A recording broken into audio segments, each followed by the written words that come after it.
भारतीय फिल्म इतिहास के ऑल टाइम फेवरेट एक्टर्स की अगर लिस्ट बने तो उसमें अमिताभ बच्चन का नाम बड़े ही सम्मान के साथ लिखा जाएगा। इन्होंने अपने 6 दशक के लंबे फिल्मी कैरियर में एक से बढ़कर एक कामयाब फिल्में दी जो अन्य किसी भी अभिनेता से बहुत ज्यादा है। लेकिन यहाँ आपको यह जानकर भी बड़ी हैरानी होगी कि इन 6 दशकों में इन्होंने असफल फिल्मों का भी एक अनोखा रिकॉर्ड बनाया है जो अन्य के मुकाबले कहीं ज्यादा है। आप यकीन नहीं करेंगे कि अमिताभ बच्चन की फिल्मोग्राफी में 60 से भी अधिक असफल फिल्में शुमार हैं। वीडियो की शुरुआत करते हैं उन दिनों से जब अमिताभ फिल्म इंडस्ट्री में बिल्कुल नए नए थे। यह तो आप सब जानते ही हैं कि इन्होंने साल 1969 में ख्वाजा अहमद अब्बास की फिल्म सात हिंदुस्तानी से डेब्यू किया था, जिसमें अनवर अली अनवर नामक एक मुस्लिम किरदार निभाया था। फिल्म तो बहुत अच्छी थी और होती भी क्यों नहीं, इसे ख्वाजा अहमद अब्बास ने जो बनाया था, जिन्होंने राज कपूर के लिए आवारा जैसी कितने ही कालजयी फिल्में लिखी थी। लेकिन दुर्भाग्य से फिल्म सात हिंदुस्तानी बॉक्स ऑफिस पर असफल रही और इस तरह अमिताभ बच्चन की शुरुआत एक फ्लॉप फिल्म के साथ हुई। हालांकि फ्लॉप और एवरेज फिल्मों का यह सिलसिला यहीं पर नहीं रुका, बल्कि इनके कैरियर की पहली ब्लॉकबस्टर फिल्म जंजीर तक जारी रहा। इस दौरान इन्होंने साल 1971 में आई प्यार की कहानी और रेशमा और शेरा,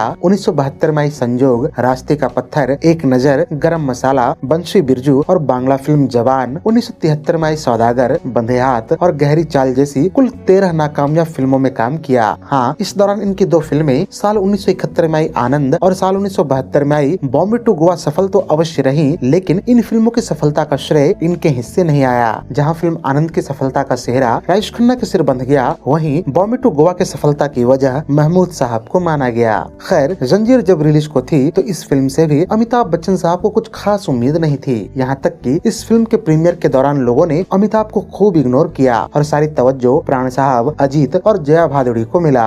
अमिताभ बताते हैं कि कलकत्ता में फिल्म के प्रीमियर के लिए मैं, प्राण साहब और जया एक ही कार से गए थे। रास्ते में जब लोगों को पता चला तो लोगों ने कार रुकवा दी और सबने प्राण साहब और जया से ऑटोग्राफ लिया और किसी ने मुझे पहचाने तक की जहमत नहीं उठाई। मुझे सचमुच बहुत बुरा लगा था। उस दिन थिएटर में जब फिल्म का प्रीमियर शुरू हुआ तो मैं उठकर होटल चला आया। मेरी तबीयत खराब सी लग रही थी, संभवतः मुझे बुखार हो गया था, मेरा बदन तप रहा था। सुबह मेरी नींद होटल के बाहर हो रहे भारी शोर शराबे से खुला। मुझे लगा कि ये भीड़ जया अथवा प्राण साहब के लिए आया होगा, लेकिन जब ध्यान से सुना तो लोग मेरा नाम चिल्ला रहे थे। मैं आनंद फानन में बालकनी तक पहुंचा, देखा कि होटल के बाहर हजारों लोग खड़े हैं और मेरा नाम पुकार रहे हैं। यह मेरा पहला अनुभव था जब लगा कि अब मैं भी लोगों की पहचान में आ गया हूँ। फिल्म जंजीर से अमिताभ बच्चन रातों रात एक स्टार बन गए और सिने प्रेमियों के बीच यह चर्चा आम हो गई कि फिल्म इंडस्ट्री में एक नया एंग्री यंग मैन आ गया है। इसके बाद बच्चन साहब आगे आने वाले समय में शोले, दीवार, कभी कभी, हेरा फेरी, अमर अकबर एंथनी, त्रिशूल, डॉन, मुकद्दर का सिकंदर, काला पत्थर और सुहाग जैसी कामयाब फिल्मों की झड़ी सी लगा दी। लोग अमिताभ की इन फिल्मों के तारीफ में इतने खो गए कि इस दौरान आई इनकी असफल फिल्मों की तरफ किसी का ध्यान ही नहीं गया।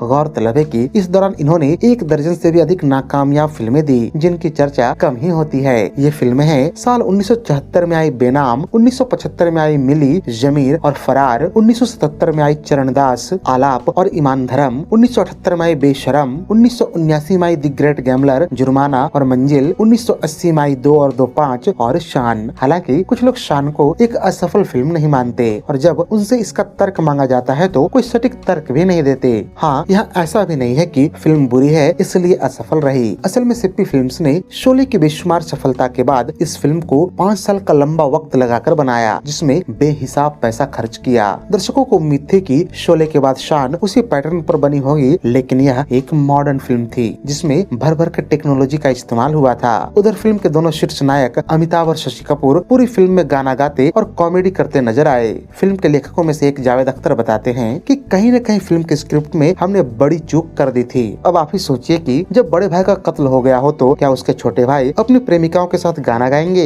ये सब बातें फिल्म के खिलाफ गयी। खैर, इन असफलताओं ने अमिताभ के कैरियर में कोई खास बाधा उत्पन्न नहीं किया, बल्कि 80 के दशक के मध्य तक उन्होंने राम बलराम, नसीब, लावारिस, कालिया, नमक हलाल, कुली, शराबी और मर्द जैसी कई कामयाब फिल्में दी जो इस दौरान आई उनकी असफल फिल्मों को छुपा गयी। बता दें कि 1980 से 1985 के बीच अमिताभ के हिस्से कई नाकामयाब फिल्में भी आईं, जिन्हें लोग आज भी बॉक्स ऑफिस पर सफल मानते हैं। ये फिल्में थी साल 1981 में आई बरसात की एक रात और सिलसिला, 1982 में आई बेमिसाल, 1983 में आई पुकार, नास्तिक और महान, 1984 में आई इनकलाब आदि। आदि। इनमें से फिल्म सिलसिला और पुकार का न सफल होना एक दुर्भाग्य की बात कही जा सकती है। विशेष करके सिलसिला को यश चोपड़ा ने अमिताभ और रेखा के विवाहेतर संबंध को भुनाने के लिए बनाया था। फिल्म टेक्निकली काफी वेल मेड थी। इसका संगीत आज भी लोग बड़े चाव से सुनते हैं और गाहे बगाहे लोगों के होठों पर देखा एक ख्वाब तो ये सिलसिले हुए गीत आ ही जाता है। लेकिन यह एक कटु सत्य है कि लोगों ने उस वक्त फिल्म को नकार दिया था। ठीक किसी तरह पुकार भी एक यूनिक टॉपिक पर बनी फिल्म थी, जिसमें पुर्तगालियों के विरुद्ध हुए गोवा स्वतंत्रता संग्राम को दिखाया गया था। फिल्म के गाने बच के रहना रे बाबा और तुम मैके मत जइयो को आज भी लोग गाते गुनगुनाते हैं, लेकिन उस वक्त फिल्म को लोगों का प्यार नहीं मिल पाया था। जहाँ तक बात है साल 1985 से लेकर 1990 के बीच आई अमिताभ बच्चन की असफल फिल्मों की, तो इसमें उन फिल्मकारों की फिल्में शामिल रही जिन्होंने एक समय में अमिताभ के साथ कई बड़ी और कामयाब फिल्में दी थी। ये फिल्मकार थे मनमोहन देसाई, प्रकाश मेहरा और टीनू आनंद। सही मायनों में देखा जाए तो वो मनमोहन देसाई और प्रकाश मेहरा ही थे जिनकी फिल्मों ने अमिताभ को सुपरस्टार बनाया और उनकी प्रसिद्धि को घर घर तक पहुँचाया। लेकिन 80 के दशक के उत्तरार्ध तक आते आते इन फिल्मकारों का भी तेज धूमिल पड़ने लगा। इस दौरान इन्होंने साल 1988 में गंगा जमुना सरस्वती और 1989 में तूफान और जादूगर जैसी फिल्में दी, जिन्हें दर्शकों ने एक सिरे से नकार दिया।